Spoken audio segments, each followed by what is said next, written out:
ইতিহাসের পাতায় আরো একবার প্রত্যেককে স্বাগত জানাই।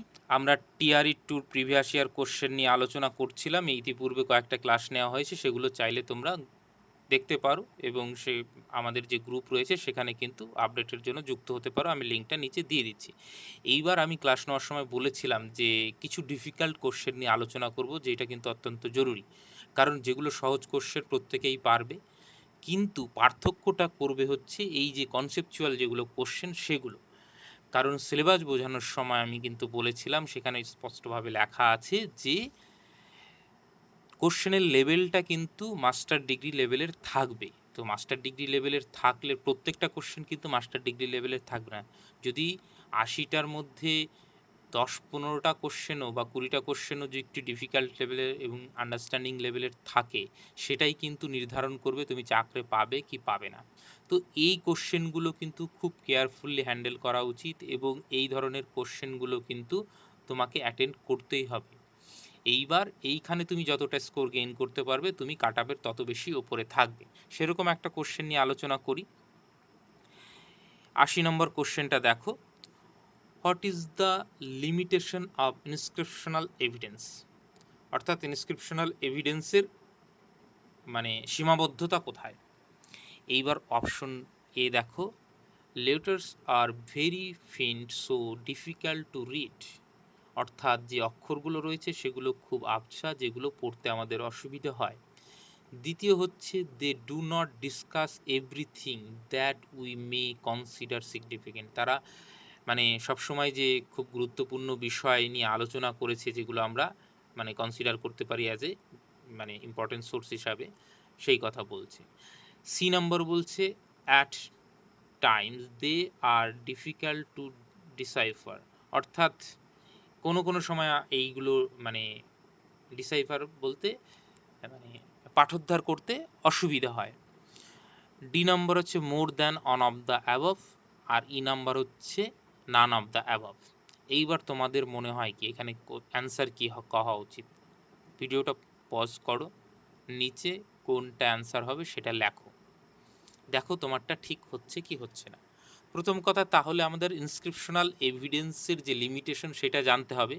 কেউ যদি গ্রাজুয়েশন লেভেলে যে হিস্টোগ্রাফির পোর্শনটা ভালো করে পড়ে থাকো এবং যেগুলো ফ্যাক্ট একটা কিভাবে চেক করা হয় হিস্ট্রিতে, হিস্টোরিক্যাল রাইটিংয়ে কিভাবে এভিডেন্সকে ব্যবহার করা হয়, সেইখানে কিন্তু এই ইনস্ক্রিপশনাল এভিডেন্সের যে গুরুত্ব এবং লিমিটেশন দুটোই কিন্তু আলোচনা করা হয়েছে। এবার ইনস্ক্রিপশনাল এভিডেন্সের সব থেকে মানে বড় বৈশিষ্ট্য কি, এর সঙ্গে কিন্তু কোনো রকম ছেড়ছাড় করা সম্ভব নয়। যেমন অশোকের সময় যা লেখা হয়েছিল পরবর্তীকালে কিন্তু সেটাই আমরা দেখতে পাচ্ছি, তো সেইখানে কিন্তু কোনো রকম কোনো ছেড়ছাড় হয়নি। কিন্তু তুমি যদি অর্থশাস্ত্রের কথা ভাবো, যেই অর্থশাস্ত্রটা আমরা পেয়েছি কৌটিল্যের অর্থশাস্ত্র, সেটা কিন্তু অরিজিনাল অর্থশাস্ত্র নয়, সেটা 11th সেঞ্চুরির ওই সময়টায় বা আগে পরে কখনো লেখা হয়েছিল। তার মানে কি, অনেক হাত ঘুরে অনেকটা মানে কি বলবো, অনেকজনের হাত ঘুরে সেটা এসছে, তো সেখানে অনেক রকমের চেঞ্জের একটা সমস্যা থাকে। তো এই ইনস্ক্রিপশনাল এভিডেন্সের এইটা একটা স্ট্রং পয়েন্ট আমি বললাম। এবার তাহলে দুর্বলতা কি কিগুলো রয়েছে এইখানে দেখো, letter are very ফিন্ট so difficult to read. হ্যাঁ, কোনো কোনো সময় দেখবে যে মানে পাথরগুলো আবছা হয়ে যায়, যে পাথরের ওপর দাগ, সেটা দীর্ঘদিন যে মানে প্রাকৃতিক কারণে, প্রাকৃতিক দুর্যোগে হোক, বৃষ্টি বন্যা যে কোনো কারণেই হোক, লেটারগুলো কিন্তু অনেক সময় আবছা হয়ে যায়, যেগুলো আমাদের পড়তে অসুবিধা হয়। এইটা যেরকমটা ঠিক। এইবার they do not discuss everything that we may consider significant. না, এটা তো ঠিক যে ইনস্ক্রিপশনের সমস্ত কিছু মানে মেনশন করা থাকবে না, তো এইটা অতটা প্রমিনেন্ট নয়। আমার কাছে আছে C number, at times they are difficult to decipher. হ্যাঁ, এইটা ঠিক যে কোনো কোনো সময় কোনো কোনো লিপি ডিসাইফার করতে আমাদের অসুবিধা হয়। যেরকম আমরা যদি বলি সব থেকে ওল্ডেস্ট ইনস্ক্রিপশন আমরা কি পাচ্ছি, হরপ্পান স্ক্রিপ্ট, সেটা কি আমরা পাঠোদ্ধার করতে পেরেছি? পাঠোদ্ধার কিন্তু এখনো করতে পারেনি, ঐতিহাসিকরা চেষ্টা চালিয়ে যাচ্ছেন। তো এক্ষেত্রে কিন্তু এই সমস্যাটা কিন্তু রয়েছে। হরপ্পাবাসীরা লিখতে পড়তে জানতো, এইবার সেইটা যে লিখতে পড়তে জানতো কিন্তু আমরা সেইটা এখনো পাঠোদ্ধার করতে পারিনি, এটা একটা লিমিটেশন। তো এইটা যদি হয় তাহলে অবভিয়াসলি অ্যান্সার ডি হচ্ছে। তাহলে এইখানে আমাদের একটা টপিক পাওয়া গেল যে ইনস্ক্রিপশন থেকে বা এভিডেন্স থেকে কিন্তু কোশ্চেন আসতে পারে। এই যে যে ইনস্ক্রিপশন নিয়ে যারা পড়াশোনা করে বা যে ইনস্ক্রিপশন নিয়ে পড়াশোনাকে কি বলে, এইটাকে কিন্তু ইপিগ্রাফি বলে। ইপিগ্রাফি অর্থাৎ স্টাডি অফ ইনস্ক্রিপশন, যেখানে মানে ইনস্ক্রিপশন নিয়ে চর্চা করা হয়। আর এই যে যে অ্যানসিয়ান রাইটিংগুলো, এই যে রাইটিংগুলো নিয়ে যে চর্চা করা হয় সেগুলোকে বলা হয় প্যালিওগ্রাফি। অর্থাৎ প্যালিওগ্রাফি মানে স্টাডি অফ অ্যানসিয়ান রাইটিং, পুরনো যেগুলো লেখাপত্র সেগুলো নিয়ে যে এখানে চর্চা করা হয় সেগুলোকে বলা হয় প্যালিওগ্রাফি। এবার আমি বললাম যেরকম যে হরপ্পান স্ক্রিপ্ট সব থেকে পুরনো, কিন্তু যেটা ডিসাইফার করা গিয়েছে অর্থাৎ পাঠোদ্ধার করা গিয়েছে সেগুলো তার মধ্যে মানে সেই নিরিখে যদি দেখি তাহলে ওল্ডেস্ট হচ্ছে আমাদের কি ব্রাহ্মী আর খরষ্টি, মানে 4th সেঞ্চুরি, ওই সময় নিশ্চয়ই অশোকের কথা বলছি বুঝতেই পারছো। কিন্তু অনুরাধাপুরের সব থেকে পুরনো মানে শ্রীলঙ্কায় পাওয়া গিয়েছে যেইটা হচ্ছে পাঠোদ্ধার করা গিয়েছে। এবং অশোকের সময় জানো প্রাকৃত ল্যাঙ্গুয়েজে ব্যবহার করতো। ব্রাহ্মী কিন্তু স্ক্রিপ্ট, এইখানে অনেকে ভুল করে দেয় মানে ভাষা এবং স্ক্রিপ্টের ক্ষেত্রে।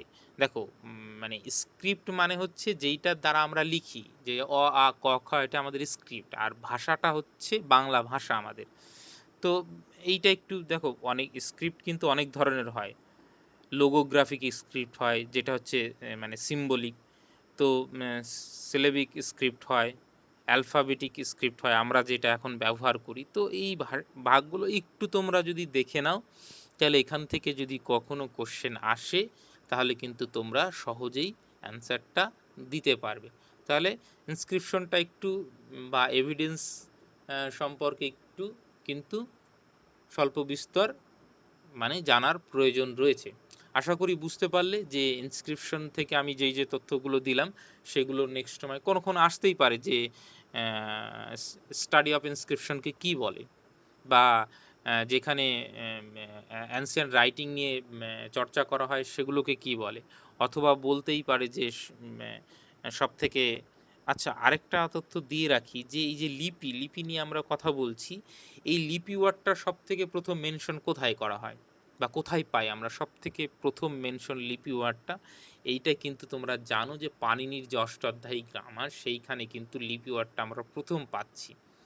তো এই ছোট ছোট বিষয়গুলো তোমাদের একটু নজর রাখতে হবে। এবং এই দেখো, একটা পর্যায় অবধি নিজেকে নিয়ে যাওয়া খুব সহজ, তারপরে স্কোরটা বাড়ানো এবং কাট আপের মধ্যে নিজেকে 100% সিকিউর করা বা মানে সেভ স্কোর করা, তার জন্য কিন্তু অনেকটা খাটাখাটনি করতে হবে, একটু অ্যাডভান্স স্টাডি কিন্তু করতেই হবে, একটু সবার থেকে বেশি করতেই হবে। তো তাহলে কিন্তু কাট আপের বাইরে তুমি যেতে পারবে।